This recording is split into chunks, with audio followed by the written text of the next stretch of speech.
ilmumu. Oh, kamu bisa belajar dari yang ku tahu. Belajar,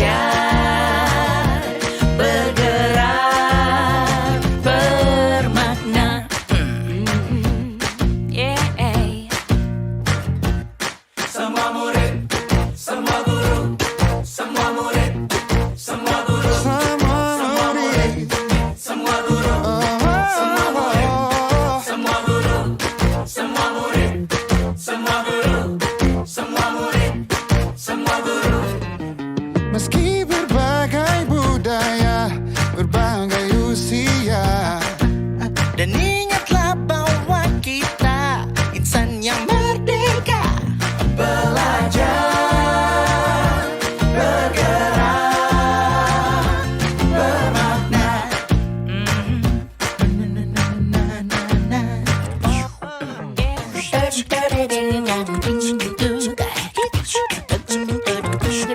Semua murid, semua guru, semua murid, semua guru, semua murid, semua guru, semua murid, semua guru, semua murid, semua guru, semua murid, semua guru, semua murid, semua guru, semua murid, semua guru, semua murid, semua guru, semua murid, semua guru. Belajar, bergerak, semua murid, semua guru.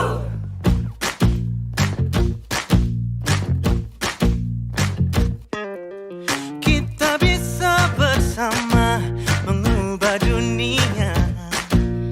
Percaya pada diri demi cita-cita. Belajar, bergerak, bermakna.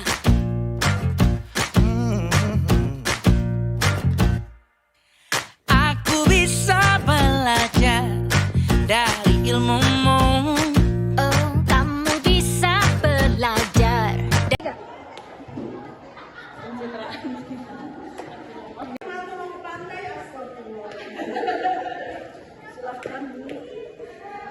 Madam, silakan madam.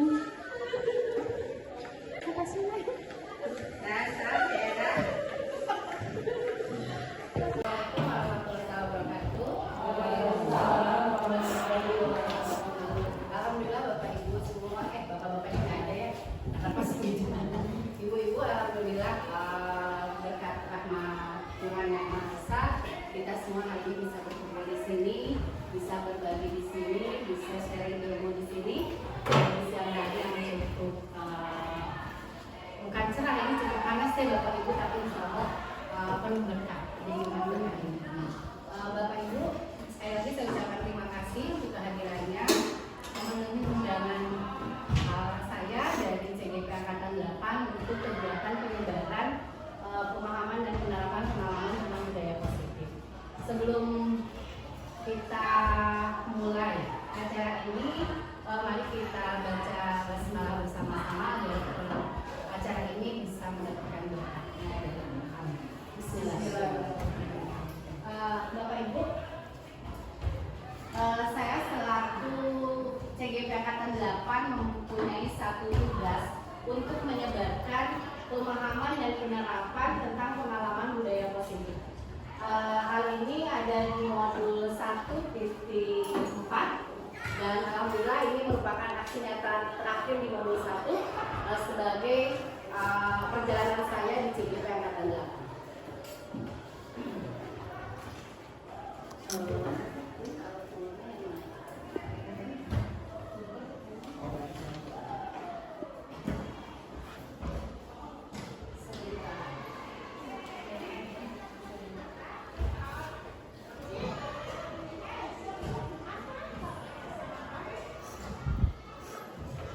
Saya mencari poolnya ya. Yang mana ya?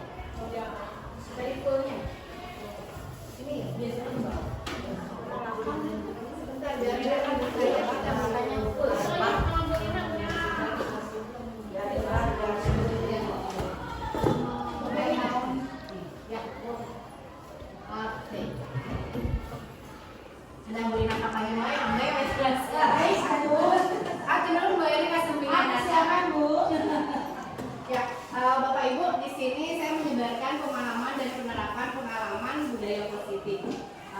Saya Emma Saro dari CGP Angkatan 8. Alhamdulillah selama ini saya sudah hampir mau 13 tahun di SMPN Luar Padalarang, Bandung Barat, Jawa Barat.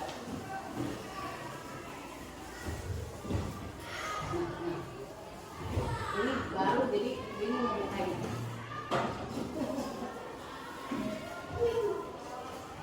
Bu Rina, aku di depan. Oke, lagi di sini.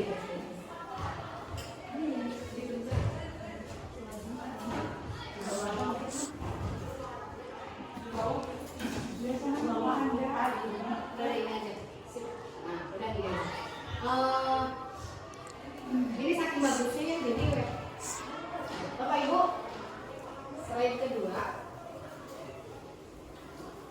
Nah, budaya positif ini konsep intinya ada beberapa hal di sini. Salah satunya adalah perubahan paradigma belajar, lalu adanya disiplin positif, ada nilai-nilai kebajikan yang harus dimiliki, lalu ada kebutuhan dasar manusia. Ini merupakan hal dasar bagaimana kita bisa memandang sosial kita atau manusia.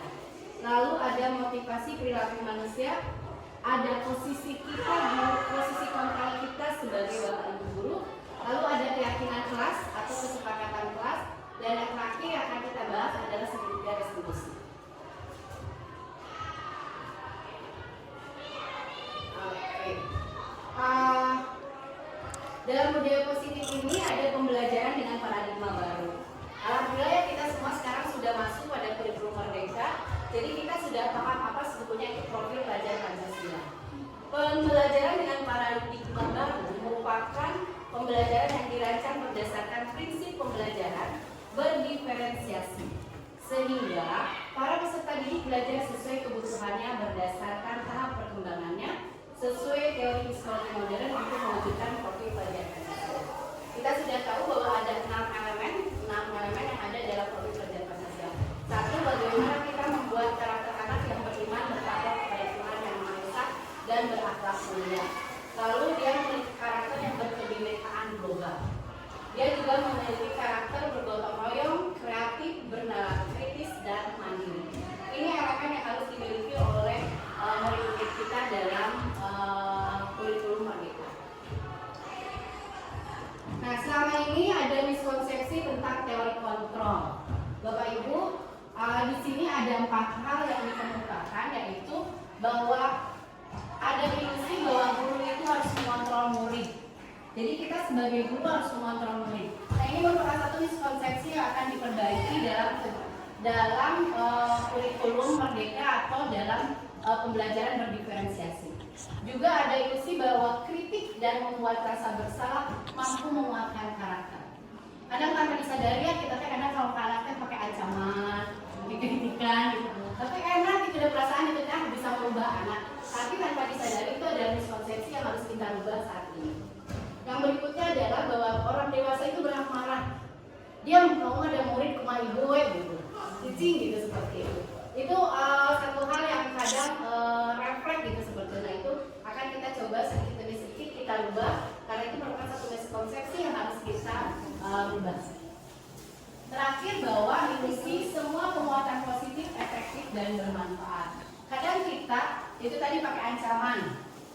Kita tuh berpikir itu benar gitu, padahal hal itu tidak masuk ke anak, makanya anak udah dikasih itu sekali, nanti kita gitu lagi. Karena itu tadi ada hal yang salah yang harus dibenahi.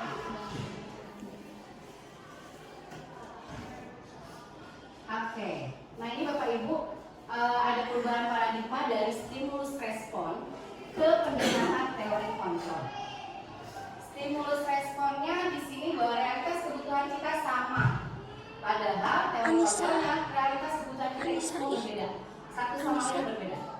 Kita mungkin bisa menyamakan, oh ya sama kelas 1 butuhnya ini, kelas 2 butuh apa? Maka ini sudah masuk. Di sini saya pengen ini full screen, tapi kok nggak bisa pindah ya, udah full screen. Oke, udah tadi udah slideshow, tapi nggak bisa pindah. Oke, pindah di sini gimana? Terima kasih di sini. Harus. Nggak apa-apa, pindah di sini. Ayah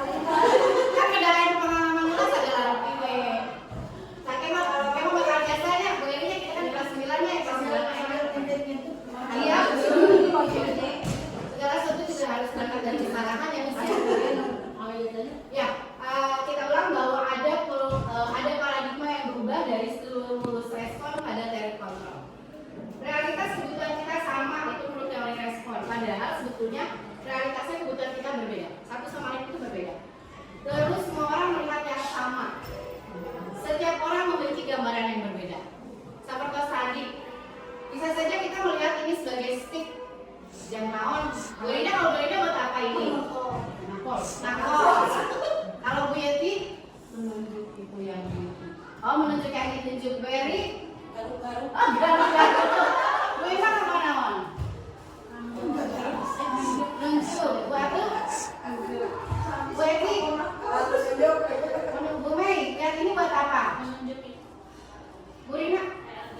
Oke, Bu Imas buat apa? Menunjuk. Mama Lis buat apa ini? Buat penunjuk. Buat gaya. Ke depan. Buat labiosa. Hai, dari motor ya. Saya mungkin berdiri kayak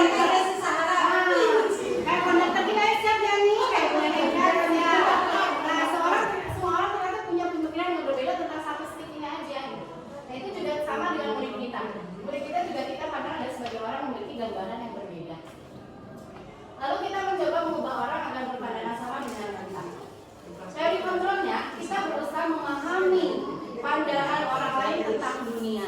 Jadi yang saja kita nuntut orang harus sama, sarwa dan katanya stick itu bisa gitu kan.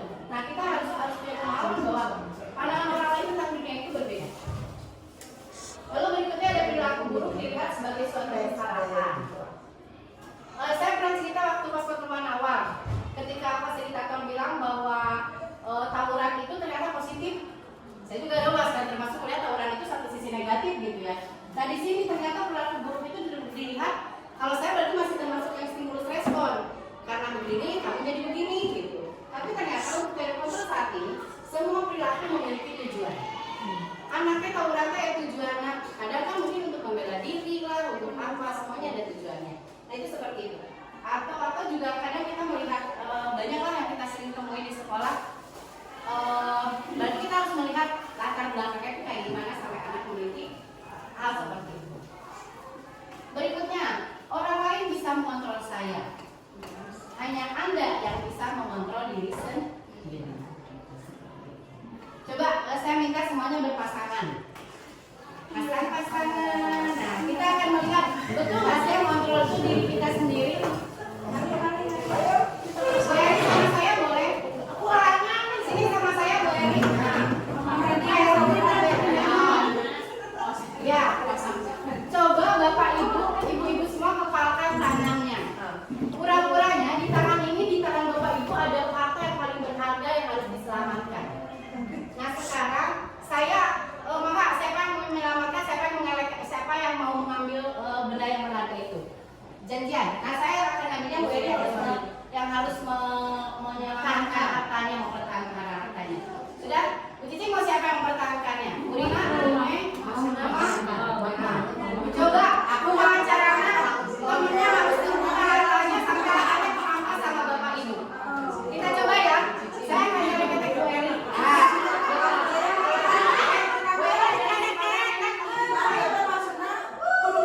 Ya harus bisa membuka, temannya harus bisa membuka. Coba, saya akan tarik Bu Eri nih sampai di kolom Bu Eri. Nanti ada nasi padang, buka yuk. Coba nanti kasih Pak Happy. Coba Bapak Ibu bisa kalau buka.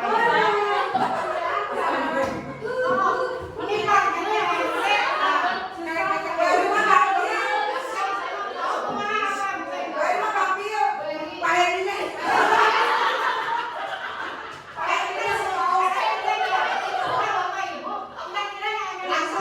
mau membuka tangan ini siapa? Diri sendiri. Saya geser ngereketek udah di all fire 3 geser. Akhirnya yang akan membuka itu adalah diri kita sendiri. Jadi sebetulnya hanya Anda yang bisa mengontrol diri sendiri. Orang lain mah nggak bisa. Hanya Anda cuma Terima kasih Bu Eri, silakan. Ya, lalu di stimulus respon ada pernyataan bahwa saya bisa mengontrol orang lain.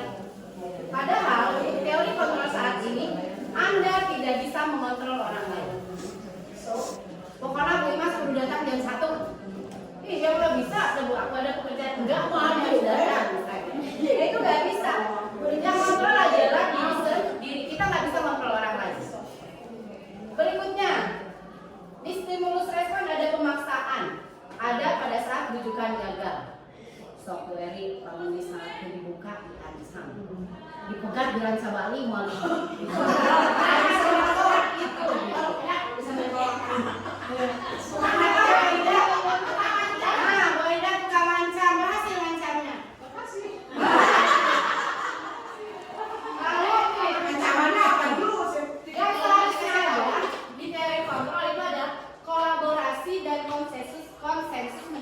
pilihan-pilihan baru. So, kalau kamu ganti ini kira-kira apa? Jadi kita tawarkan ada pilihan. By proses. Lalu ada model berpikir menang atau kalah. Nah sekarang tidak ada seperti itu, tapi ada win-win solution. Berpikir menang. Kita enak, maka murid pun enak. Lanjut. Nah, disiplin positif. Disiplin berasal dari kata disiplin. Betul nggak bacanya Bu disiplin? Ini ada di bahasa Inggris yang artinya belajar. Disiplin mengacu pada disiplin diri yang memiliki tanggung jawab terhadap apa yang dilakukannya berdasarkan nilai-nilai yang diyakini. Jadi berdasarkan nilai ya Bapak Ibu. Lalu disiplin positif merupakan salah satu cara penerapan disiplin yang bertujuan untuk menumbuhkan kesadaran serta memberdayakan peserta didik tanpa imbalan, tanpa penghargaan atau reward, ancaman atau hukuman. Jadi sudah berdasarkan menumbuhkan kesadaran diri sendiri. Dan terakhir, sebagai pendidik tujuan kita dalam menciptakan peserta didik yang memiliki disiplin diri, sehingga mereka berperilaku mengacu kepada nilai-nilai kebajikan universal dan memiliki motivasi intrinsik dalam perubahan perilaku ke arah yang lebih baik. Jadi ini tujuan kita sebagai pendidik. Lanjut. Nah, ini ada nilai-nilai kebajikan.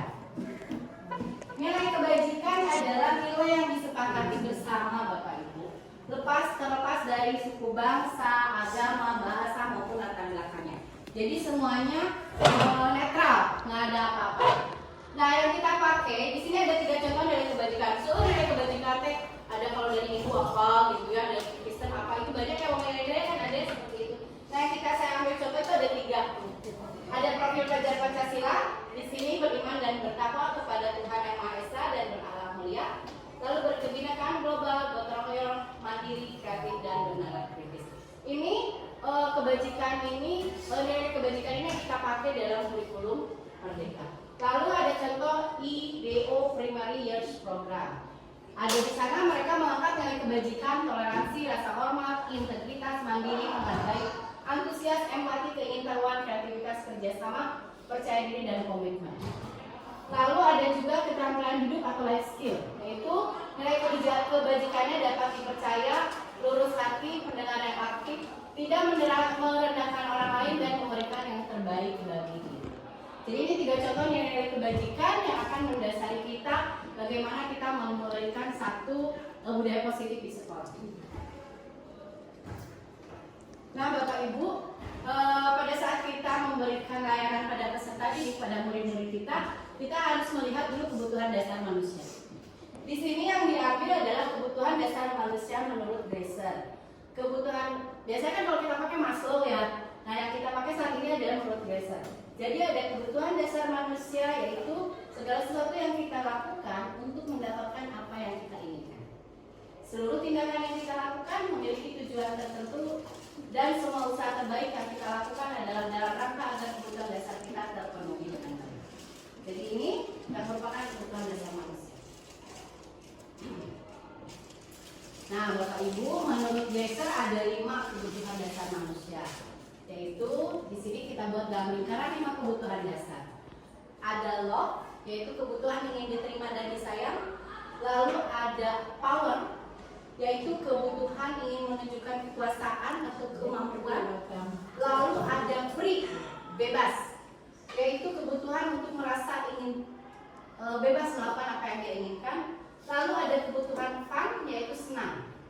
Di sini contohnya kalau kebutuhan untuk diterima dan disayang oleh orang lain, yaitu contohnya adalah kebutuhan ingin diterima oleh teman, keluarga, bagaimana dia bisa bersosialisasi. Nah ini adalah salah satu contohnya. Lalu kebutuhan untuk menunjukkan rasa kemampuannya atau kekuasaannya, misalnya dia bisa mengimplementasikan ilmu yang didapat, atau juga misalnya dia bisa bagaimana dia bisa menunjukkan kalau saya itu mampu melakukan suatu hal. Lalu yang contoh yang untuk kebutuhan dasar free, mereka bisa mencurahkan isi hati dan berpendapat dengan siapa saja yang mereka inginkan, dan mereka bisa melakukan apa yang mereka inginkan tapi tetap dengan tuntunan yang harus mereka ikuti. Lalu untuk kebutuhan dasar manusia senang atau fun, nah ini mah kayaknya hobi semuanya, mama Lois Bualia, healing,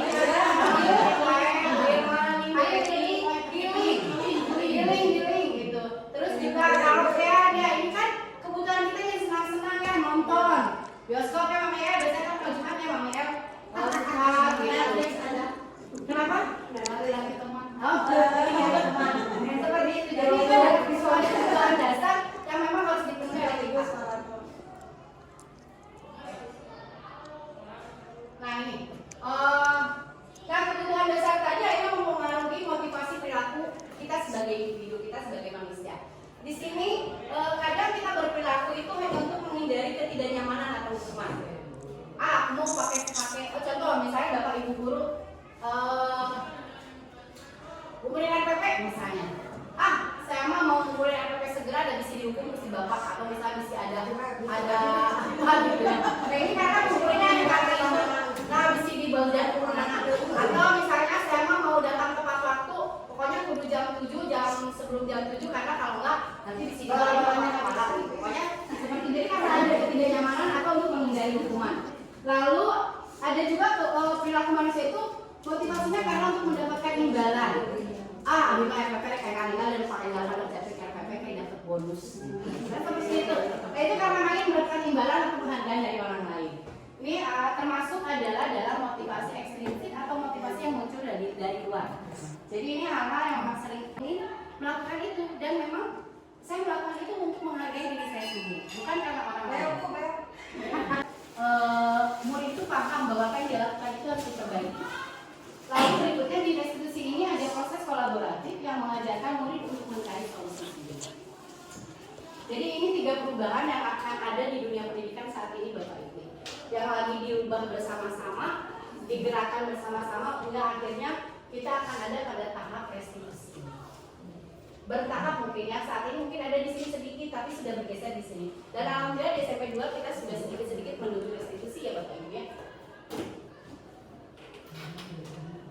Nah, akhirnya kita pada tentang posisi kontrol kita sebagai guru.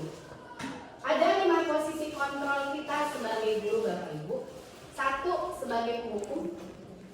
2, kita memperlakukan diri kita ada sebagai pembuat rasa bersalah. 3, kita memperlakukan diri kita bersama murid itu sebagai teman. Lalu sebagai pemantau. Dan terakhir sebagai manajer. Bapak Ibu sebagai apa? Pembuat rasa bersalah, teman, pemantau, manajer. Manajer dan teman, pemantau baju olahraga. Manajer dan teman, pemantau dan manajer. Atau bahkan tanpa disadari kita melakukan semuanya. Pada suatu sisi tertentu ya, pada satu posisi tertentu. Nah, contohnya apa sih? Kalau sebagai penghukum itu, contoh penerapan 5 posisi kontrol guru. Ini yang saya gampang-gampang aja nih. Siswa tidak memakai atribut lengkap saat upacara bendera. Bapak Ibu, karena kalau kita kontrol kita sebagai penghukum, maka kita akan melakukannya dengan hukuman. Zaman Babylon Lisan ya, dan alhamdulillah itu sudah tidak terjadi saat ini. Hormat pada bendera selama 1 jam. Anak PKK. Aku saja. Udah kacang belum nanti kalau ada orang tua yang ngeluh, saya pegel-pegel, materi dia nggak dapat 1 jam. Nah ini karena kita memposisikan diri kita sebagai penghukum. Lalu berikutnya, posisi kita sebagai pembuat merasa bersalah. Berapa kali Bapak Ibu harus memberitahu kamu selalu saja mengecewakan ibu dan bapak. Jadi dia tadi selalu diingatkan, kamu teh kumaha, ya. Jadi kita dia harus tahu bahwa dia salah gitu. Nah ini adalah posisi kontrol kita sebagai pembuat merasa bersalah. Pembuat merasa bersalah. Memberitahumu, ini ya makasih harus memberitahumu.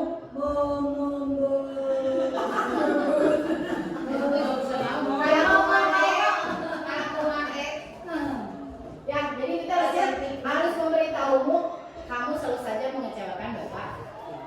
Lanjut. Nah, ini kalau kita memposisikan diri kita sebagai teman.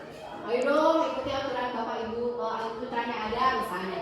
Sekali ini saja, atau ya sudah, tidak apa-apa. Lain kali jangan diulang ya. Nah, karena kita jadi teman. Tapi kan tetap ada efeknya ya, karena dia kalau kita ya karena nggak teman, jadi kadang dia tadi bilang kalau aku kayak kamu sih gak ketemuan gitu karena mereka saking dekat dengan kita. Nah kita memperlakukan mereka sebagai teman.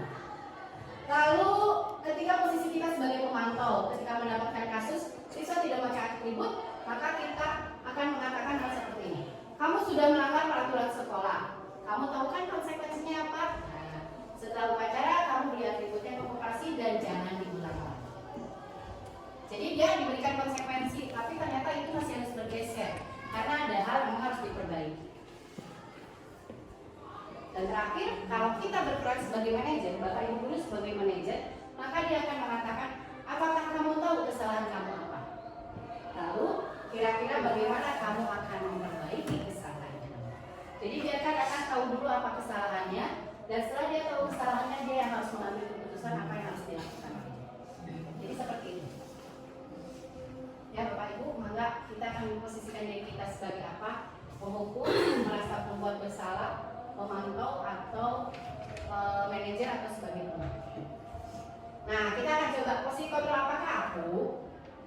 Kalau ada pernyataan dari kita, sana kamu ngerjain PR nih, lalu ibu akan bilang, saya kecewa sekali dengan kamu. Berarti kita memposisikan kita sebagai apa? Merasa bersalah? Saya kecewa sekali dengan kamu. Kita lihat lagi. Merasa bersalah sebagai teman.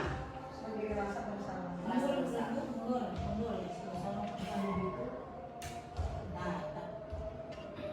Ya kan? Kamu tidak pernah.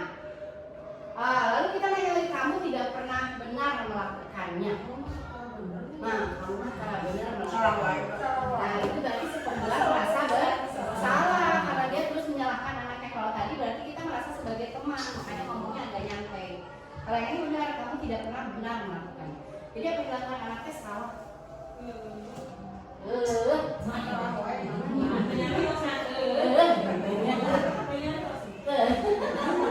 Justru penting itu aku ya. Nah Bapak Ibu, berikutnya ketika pernyataan Bapak Ibu melihat anak yang tidak mengerjakan PR, pernyataannya seperti ini.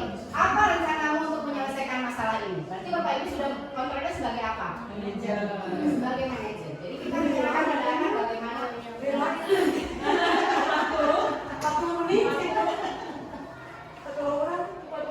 gitu ya. Nah, lalu kalau Bapak Ibu bilang, ayolah lakukan ya berarti ini ya, ayolah lakukan ini demi Bapak, demi Ibu. Nah ini sebagai teman berarti ya, betul ini sebagai teman. Kalau tadi yang awal berarti pemantau ya. Cus, saya pancus. Ya lupa secara kebablasan. Nah yang terakhir, kamu tidak pernah mendapat nilai jika tidak mengerjakan tugas. Nah, ini berarti apa? Memantau. Kamu tidak pernah mengerjakan jika tidak mengerjakan. Hukumannya berarti ya kamu nggak akan nilai. Kalau kamu nggak ngerjain.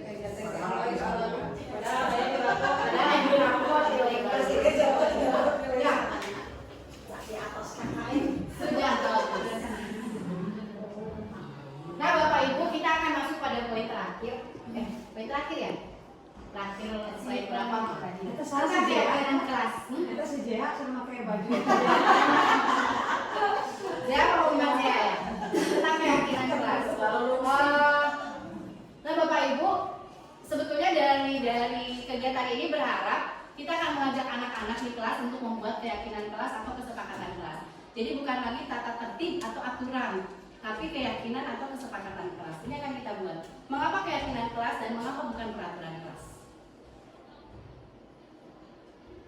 Nah, pembentukan keyakinan kelas di sini karena keyakinan kelas itu bersifat abstrak, lalu berupa pernyataan universal jadi bebas, lalu dibuat dalam pernyataan positif. Nah ini yang harus ditekankan, pernyataan positif sedikit saja agar mudah diingat, sesuai dengan kondisi kelas dan sekolahnya sehingga mudah diterapkan semuanya oleh warga sekolah atau warga kelas.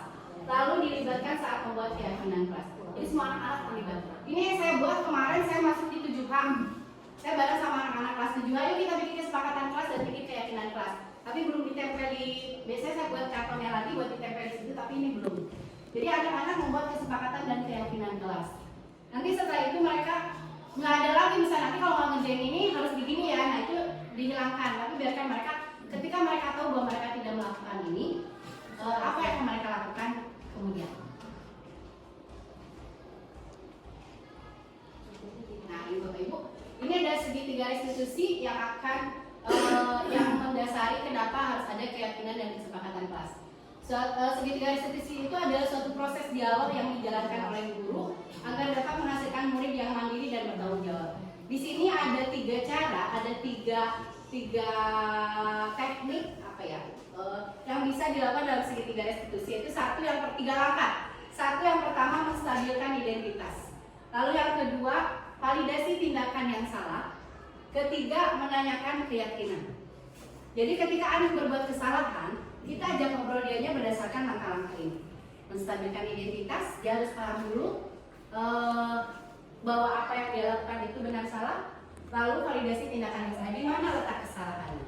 Setelah dia menemukan letak kesalahannya, keyakinan kelas apa yang sudah dia lewatkan, yang sudah dia coba tinggalkan. Misalnya dia bolak-balik ke, ada tuh kemarin di studio A, jangan bolak-balik ke WC misalnya. Ada anak saya bolak-balik, nah kita ajak ngobrol, kamu kita sudah tahu bahwa kesepakatan kelas seperti apa, nah keyakinan kelas yang mana yang kamu abaikan.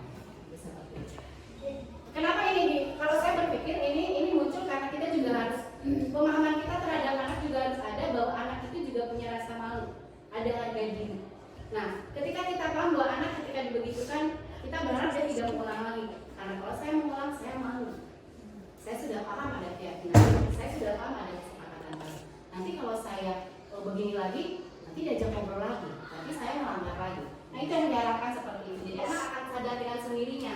Jadi bukan, oh saya lamun keluar masuk KWC, kalau masuk ke KWC, saya didendam. Nah, jadi itu tidak muncul lagi di anak. Tapi sudah betul-betul berdasarkan motivasi intrinsik dalam dirinya. Nah Bapak Ibu, ini contoh untuk menstabilkan identitas. Maksudnya adalah berdasarkan prinsip membuat kesalahan adalah bagian dari proses pembelajaran. Jadi menstabilkan identitas itu awalnya dari sebuah prinsip bahwa membuat kesalahan itu adalah bagian proses dari pembelajaran.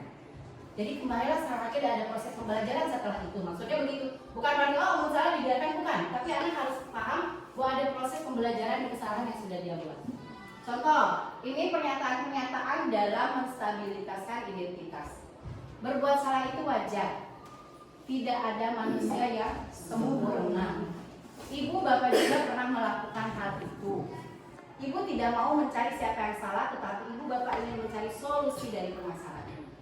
Kamu berhak merasa begitu. Misalnya dia marah atau apa, nah kita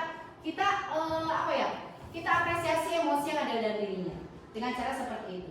Biarkan dia juga paham, oh yang melakukan itu tidak hanya saya, orang lain juga pernah.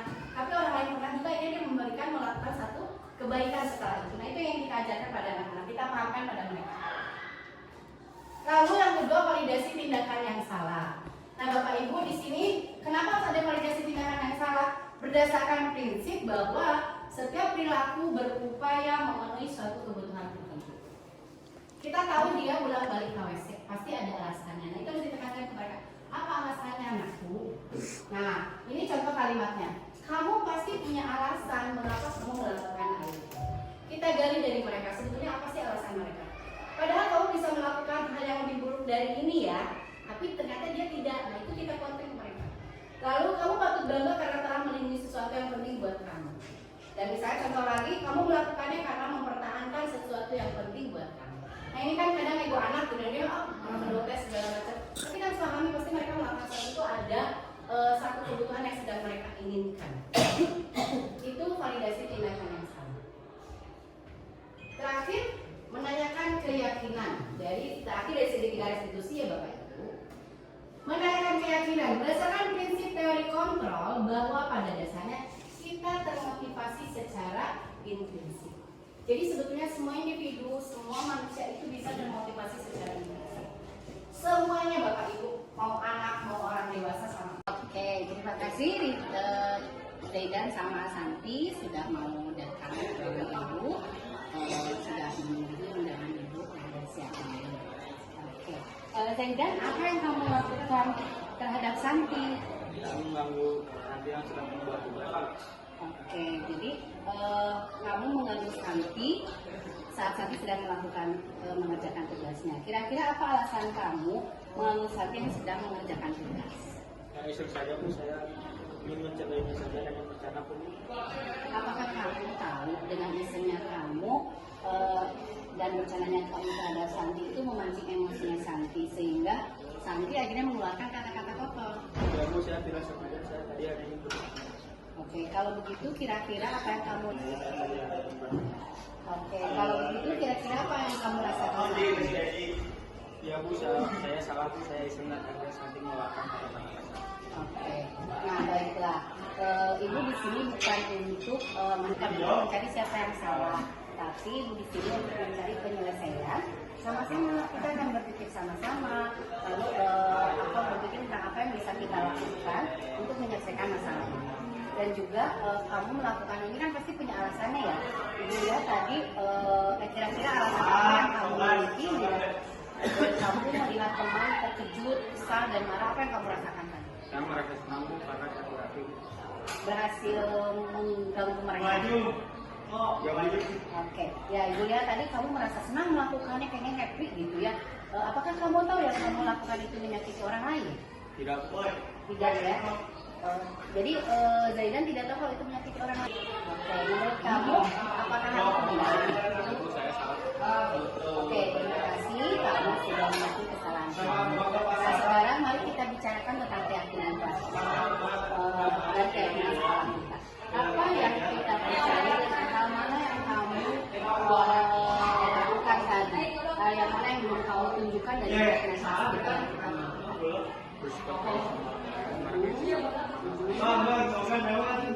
Kamu dengan mengingat baik ya, keyakinan yang pasti ada bahwa kamu ingat dengan detail keyakinan pasti kita bahwa saat tadi kamu sudah mengganggu orang lain, sedang mengerjakan tugas, lalu kamu sudah tidak menghargai teman dan bersikap baik dengan temanmu ya, tadi kan seperti itu ya. Kamu ingin menjadi orang seperti apa kalau kamu bersikap usul di kelas? Saya ingin jadi orang yang baik, yang bisa menghargai teman, dan saya ingin berhenti fokus kepada teman. Oke, baiklah. Sekarang apa yang kamu lakukan untuk menyelesaikan masalah ini? Saya akan minta maaf kepada sambilan janji untuk tidak mengulangi lagi. Dan saya akan fokus untuk belajar di kelasku. Saya akan belajar untuk menghargai dan menghormati teman. Oke, betul ya, kamu akan begitu. Oke, baiklah. Ibu akan selalu mengingat pernyataan Zaidan tadi ya. Semoga Zaidan istiqomah dengan pernyataannya tadi dan selalu mengingat akan keyakinan kelas kita. Terus sekarang Ibu minta kalian bermaaf-maafan berdua ya. Baik Bu, terima kasih. Berjanji akan bisa untuk tidak melakukan hal yang lebih di kelas. Silakan bicarakan pada dulu kalian. Oke, duduk lagi. Oke, Santi ada yang ambil ya gimana perasaan Zaidan dan Santi. Nah sekarang Santi masih marah dan mau memaafkan Zaidan? Sudah baikan. Akan memaafkan. Oke, terima kasih. Jadi sudah plong ya, sekarang lebih enak ya kalau seperti itu. Alhamdulillah. Nah sekarang kalian sudah meminta maaf, tadi juga Zaidan sudah paham kenapa yang akan diperbaiki dan rasanya pertemuan kita sudah cukup sampai di sini sayang. Dan sekarang kalian boleh masuk. Terima kasih. Oke, sama-sama saya terima kasih ya. Terima kasih ya. Assalamualaikum Bu. Waalaikumsalam. Masuk Ibrahim. Sini nggak? Nih, belakang dulu.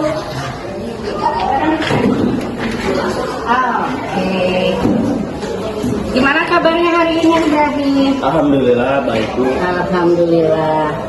Ibrahim, kira-kira kamu tahu apa alasannya ibu memanggil kamu ke sini? Tahu Bu, kayaknya gara-gara saya tidur di kelas. Oke. Tadi lihat memang ibu lihat kamu nyenyak sekali tidurnya ya. Iya Bu, saya ketiduran dari awal. Kira-kira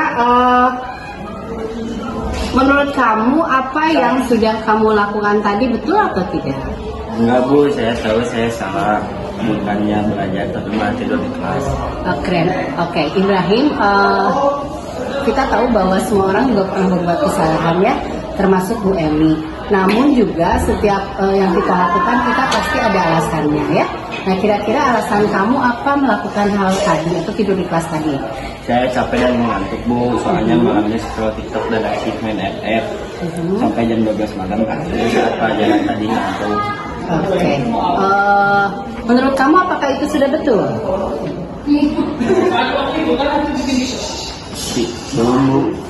Terima kasih Marvel, kamu sudah berkata jujur. Nah kira-kira kalau misalnya apakah kamu masih ingat dengan keyakinan kelas yang kita buat? Masih Bu. Oke, apa kira-kira keyakinan kelasnya sudah kamu ingat? Keyakinan kelas untuk selalu bertanggung jawab untuk disiplin mengikuti pembelajaran. Terus? Nah, ternyata kamu masih ingat ya dengan keyakinan yang sudah kamu ingat. Nah, kira-kira apakah kamu punya solusi dan tahu apa yang harus dilakukan dalam masalah tadi. Ya Bu, pertama saya minta maaf pada Bu Eni karena tidak memperhatikan pelajaran ini. Kedua, saya tidak akan tidur malam lagi. Saya akan mulai mengatur waktu saya saat di rumah. Dan ketiga, saya akan memperhatikan pelajaran ketika Ibu guru menerangkannya. Saya akan bertanggung jawab untuk menyimak dengan baik. Oke, Ibu apresiasi dengan baik untuk tanggung jawab terhadap diri kamu ya, dan juga Ibu apresiasi juga untuk kemandirian kamu dalam belajar. Nah, kapan hal ini akan kamu lakukan? Ya Bu, terima kasih. Insya Allah mulai nanti setiap di rumah saya akan mulai mengatur jadwal saya dan bisa tidur tepat waktu dan tidak terlambat. Oke, Ibu tunggu ya. Alhamdulillah Ibu tunggu nanti cerita baiknya. Insya Allah mulai nanti setiba kamu dari rumah, kamu terangkan akan sudah menjadi bagian baik kamu ya. Dan nanti Ibu berharap perubahan itu akan banyak terjadi pada diri kamu. Oke, dan Ibrahim terima kasih untuk kerjasamanya dan sekarang kamu boleh istirahat. Ya Ibu, terima kasih juga. Oke, waalaikumsalam. Sehat-sehat sayang. Yuk, kita diskusikan sama-sama terkait hal-hal yang memang hal-hal baru yang kita dapatkan bersama. Terima kasih untuk waktunya dan semoga apa yang saya paparkan ini menjadikan satu hal yang penuh berkah dan berharga sehingga kita bisa menjadi pendidik yang memang betul-betul seperti apa yang murid-murid kita harapkan. Terima kasih Bapak Ibu. Assalamualaikum warahmatullahi wabarakatuh.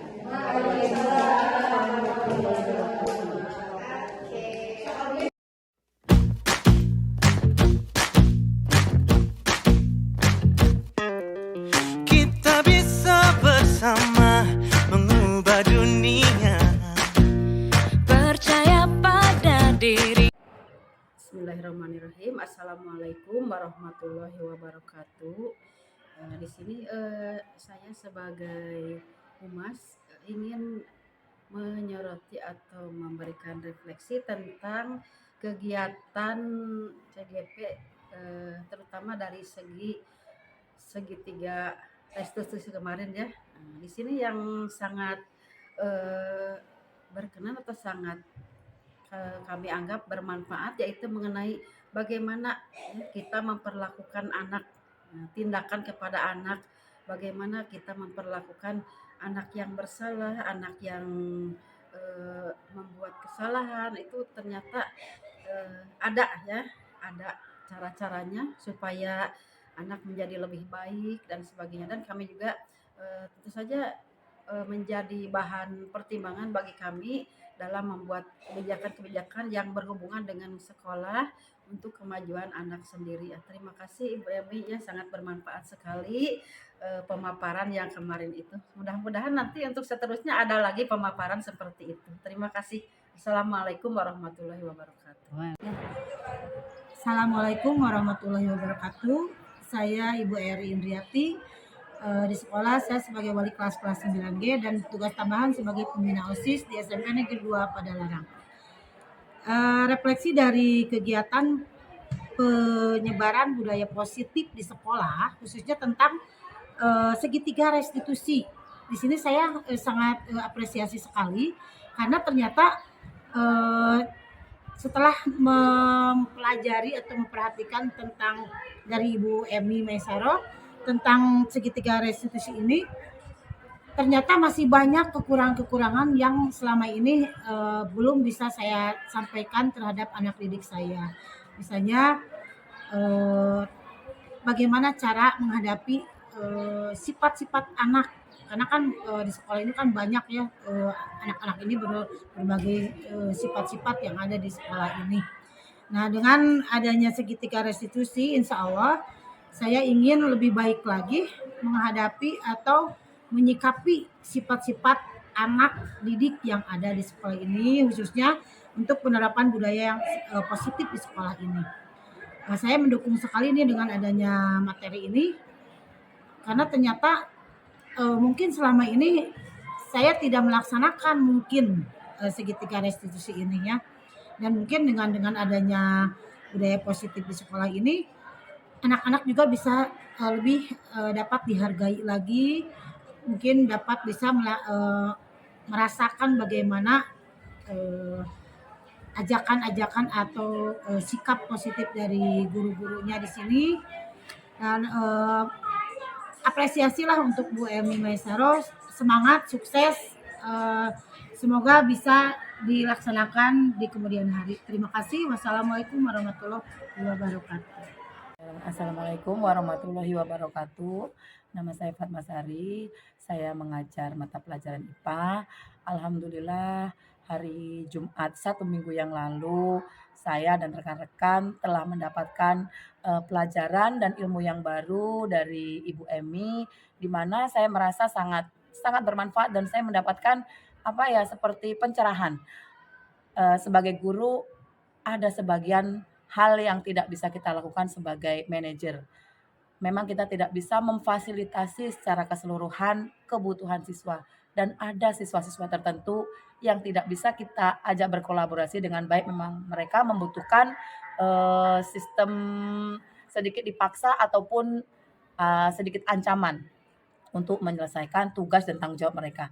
Tapi tidak semua siswa juga seperti itu. Ada yang bisa bersama-sama memenuhi tugas dan kewajiban mereka dengan baik. Jadi kalau ibaratnya manajer dengan bawahan bisa berkolaborasi baik. Terima kasih Ibu Emi untuk ilmu yang diberikan kepada kami. Insya Allah bertahap saya sendiri akan belajar lebih baik untuk bisa menjadi manajer yang profesional dan baik. Terima kasih. Wassalamualaikum warahmatullahi wabarakatuh.